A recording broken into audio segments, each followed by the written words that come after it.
On en vient à la visite d'État de Joe Biden. Le président américain était plus tôt ce matin à l'Arc de Triomphe, cérémonie officielle aux côtés d'Emmanuel Macron. Les deux présidents ont ravivé la flamme du soldat inconnu et puis ils partagent un déjeuner de travail au palais de l'Élysée. Plusieurs dossiers doivent être évoqués comme celui de la guerre à Gaza ou le conflit en Ukraine. Karim Yayaoui sur place.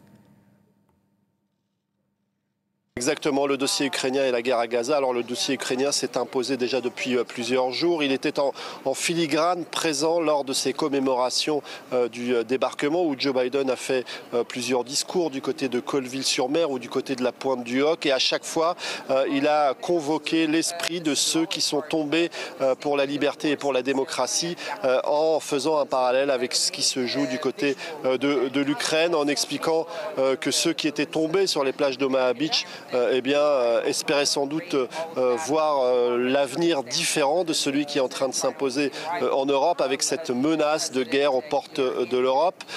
Les deux hommes, Emmanuel Macron et Joe Biden, ont des postures assez proches, même si on a entendu un Emmanuel Macron plus offensif en évoquant la présence d'instructeurs militaires sur le sol ukrainien, un pas que Joe Biden n'a pas franchi, mais il voit d'un bon œil, par exemple, la livraison d'avions français à l'Ukraine.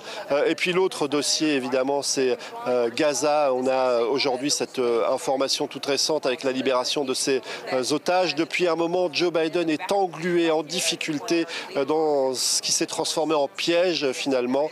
On sait très bien que ses relations avec le président israélien, le Premier ministre israélien, sont très mauvaises. Depuis un moment déjà, il tente de hausser le ton sans que finalement les Américains ne changent la trajectoire de leur stratégie. Ils continuent de soutenir Israël. Joe Biden a évoqué un plan de sortie de crise en quelque sorte en 3 phases avec 6 semaines où il y aurait un cessez-le-feu. Mais côté israélien, on considère que ce plan est incomplet alors que du côté du Hamas, on considère que ce ne sont que des paroles et qu'il n'y a pas eu véritablement de plan mis en avant par le président américain. Il faut rappeler que il y a près d'un mois, le Hamas avait accepté un plan qui avait été rejeté côté israélien. En tout cas, la situation reste extrêmement tendue et Joe Biden, qui est aussi en campagne présidentielle, sait l'impact négatif que tout cela peut avoir sur sa campagne.